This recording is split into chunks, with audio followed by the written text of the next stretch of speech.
Hey guys, welcome to the Liberal Hive Mind, a channel solely focused on exposing the abundant hypocrisy of the left. And at the last minute in the final stretch of the game, we see an unprecedented, historic Republican surge. Let's go, folks.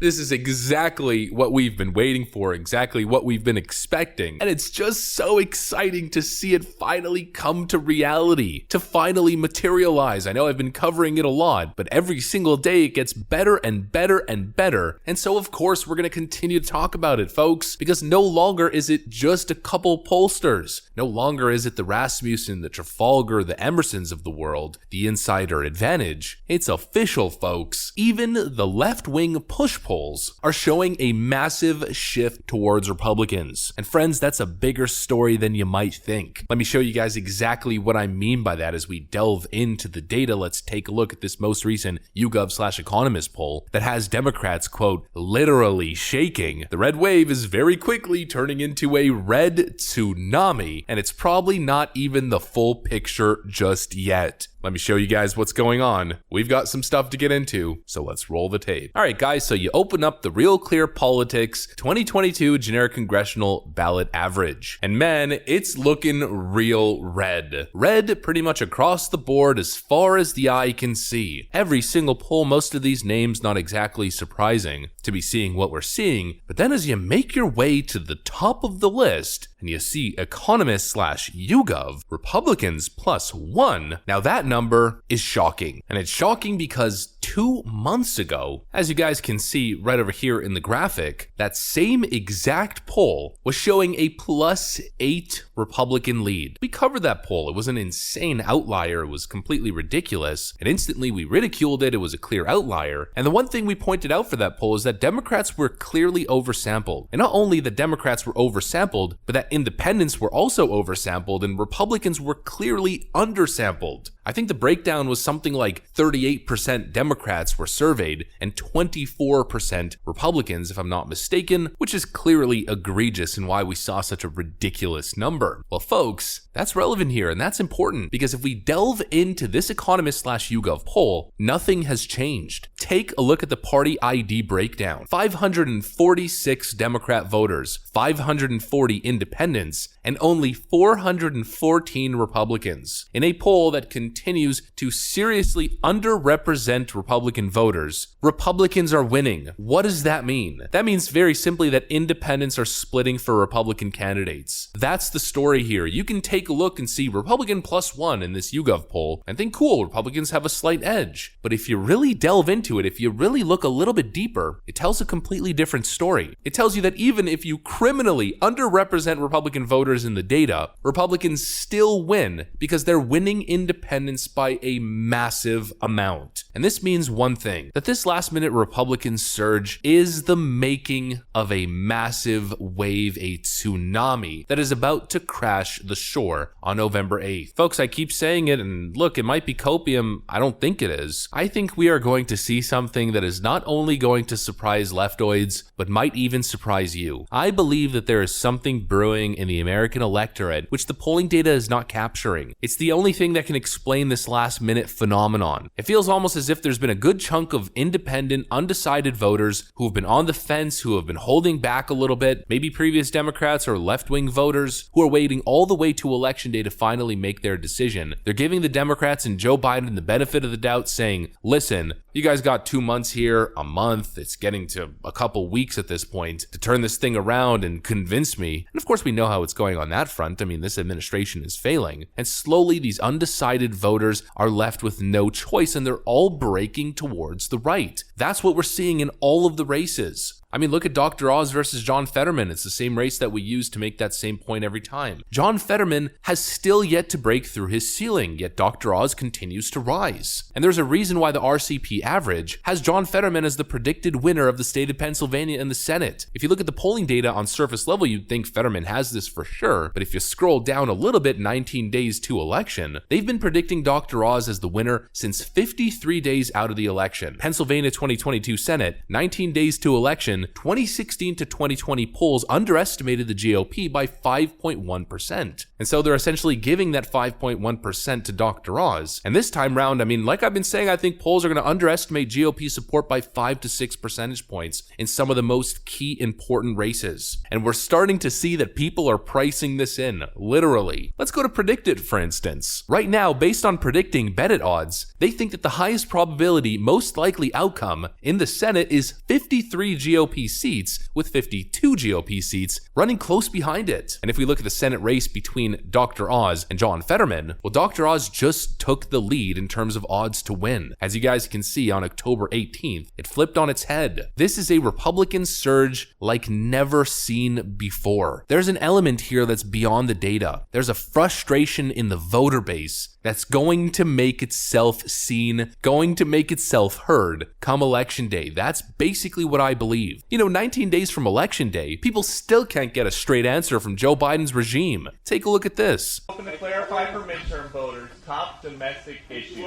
inflation or abortion. All important. Unlike you, there's no one thing. It crosses the board. Domestic, ask me about foreign policy too. There's multiple issues. And they're all important.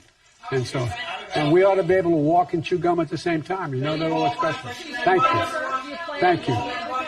He can't even acknowledge what the top domestic priority should be. Well, it's very clearly inflation. Everyone knows it's inflation. We know that the election is going to be majorly about inflation. Yet this clown just can't acknowledge it. That's going to have a serious impact. I mean, that is essentially what's been going on for the last however many months. And it's going to ruin the Democrat Party come election day. There is frustration brewing, folks. There's a good chunk of people that are not showing up in these polls or that are just starting to show up in these polls. Democrats keep saying, well, women are going to show up. These angry women voters are going to show up. I've been looking around, folks. I'm looking as far as the eye can see, and they're just not showing up. But pissed off patriots, regular people who are sick of this irresponsible monetary policy and all of these left-wing garbage policies, those people I can see very clearly. I meet them all the time. They're showing up in the data, and they're going to show up come election day. Because frankly, folks, enough is enough. That's how people feel, and that, I believe, is going to be the story when it's all said and done here, and these Democrats finally get what they deserve. The boot kicked to the curb. Out with the old and in with the new. But of course, like I say in every single one of these videos, I'm an eternal optimist. That's just my view. At the end of the day, we'll have to see exactly what happens here. But that's what I'm seeing in the data if I apply nuance and just what I'm feeling and what I'm seeing and what people are telling me. Of course, let me know what you guys think in the comments like always. Leave a like on the video if you enjoyed it, and possibly subscribe to the channel if you guys feel like joining us here at the Liberal Hive Mind. I'm going to get back to work. Thanks for watching, and I'll see you on the next one.